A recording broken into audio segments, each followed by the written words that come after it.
Num lugar muito distante, longe da cidade grande, e perto de onde Judas perdeu as botas, havia uma floresta chamada Mata Dourada, onde viviam muitos pássaros, que cantavam e encantavam toda a vida silvestre. A mata era bonita, mas tão bonita, que muitas pessoas lá apareciam para fotografar as paisagens e para passear. Para os animais, havia muita comida. Tudo tinha na Mata Dourada, nada faltava. A terra era sempre irrigada, com chuvas abundantes, que enchiam o belo rio, que entrecortava aquela floresta. O rio corria com força e fazia um som relaxante, que soava como música. A pés dos animaizinhos na Mata Dourada foi abalada um dia, quando o bem-te-vi escutou uma abelhinha dizer que pessoas desconhecidas estavam querendo construir uma usina hidrelétrica na área. Essa usina ia gerar muito dinheiro para grandes empresários. E as árvores, as flores, os ninhos, as tocas dos animais e tudo mais da floresta iria acabar debaixo d'água. O caudaloso rio, que matava a sede de todos os bichos e que era o lar de muitos peixinhos, seria transformado num lagão, e todos os animais seriam condenados à morte. O sabidão da floresta era o sabiá, que sabia de tudo até assoviar. Por conta de seu conhecimento, foi consultado por toda a passarinhada. "O que é isso que pretendem fazer com nossa floresta?" perguntou o tangará, que não fazia a menor ideia do que era uma hidrelétrica. "Os homens constroem hidrelétricas para produzir energia. Eles usam essa energia para ligar suas máquinas que produzem comida, automóveis, roupas e tudo que eles utilizam. Já nós, animais, não precisamos de eletricidade, porque temos o sol, e o Criador nos dá todo o necessário para sobreviver." O bem-te-vi, que também era bem esperto, foi dizendo: "A energia fica dentro daqueles cipós que ligam aquelas árvores esquisitas e sem folhas. Não são cipós, são cabos de eletricidade. E essas árvores sem folhas não são árvores de verdade, são postes", corrigiu a curicaca. "Meu primo um dia encostou as asas num desses cabos e ficou torradinho, feito um filhote nas queimadas.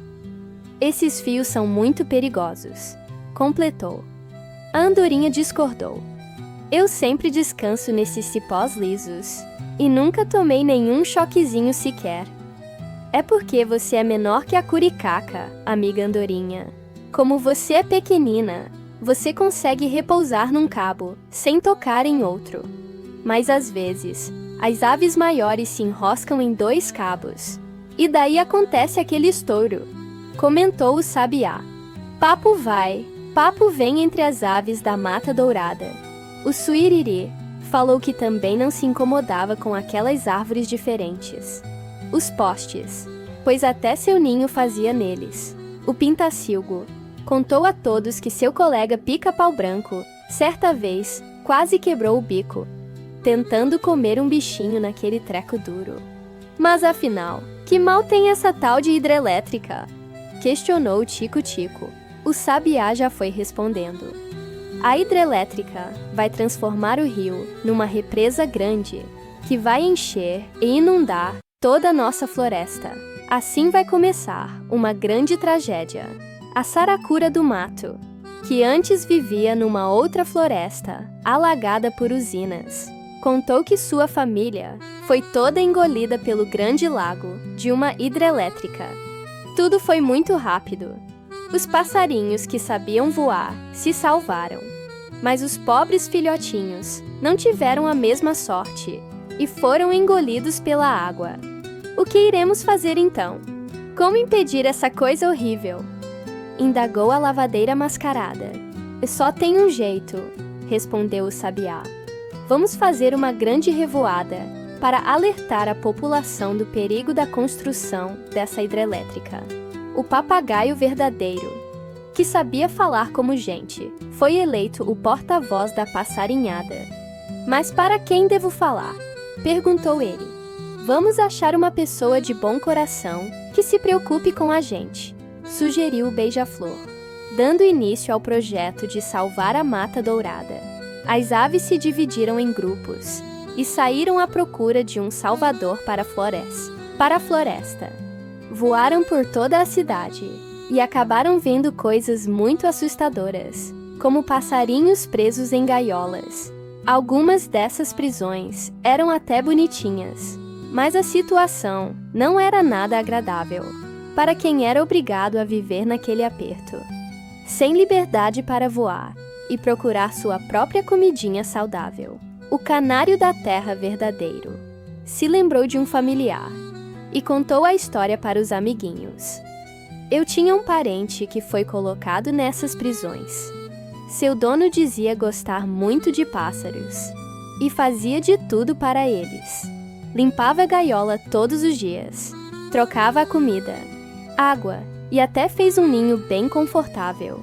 Mas isso de nada adiantava, pois o canário vivia triste e sempre cantava um canto triste de lamentação. Em pouco tempo, ele morreu de desgosto. A sair as 7 cores e o caneleiro ficaram horrorizados. O canário continuou sua explicação.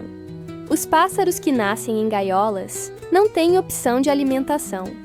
Comem aquilo que seus donos acham que é bom. E muitas vezes não é daquela comida que eles precisam. Além disso, as ninhadas vêm em número reduzido.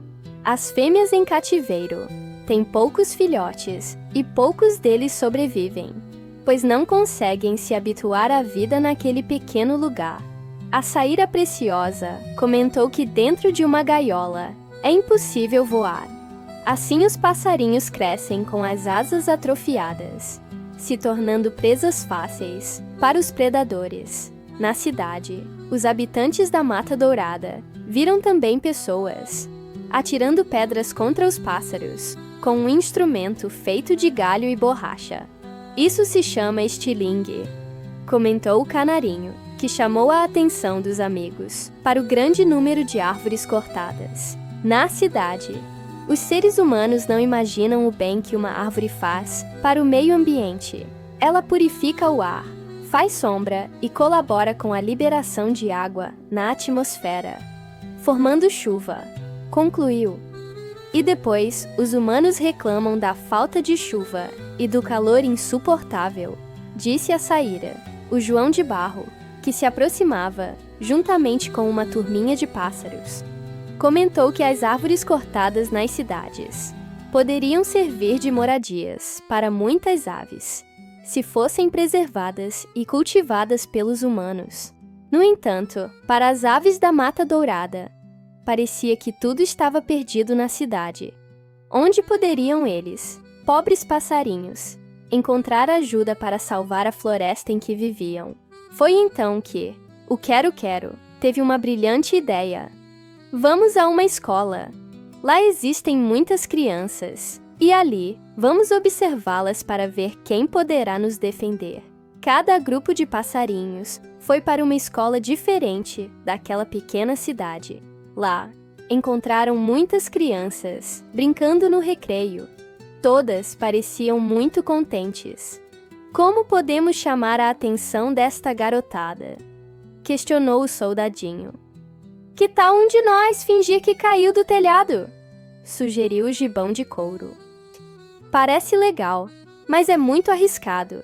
E se eles nos prenderem nas terríveis gaiolas? Comentou o Tangará.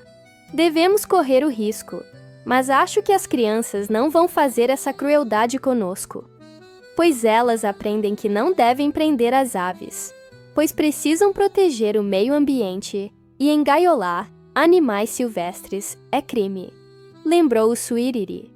Muitos de candidataram como voluntários.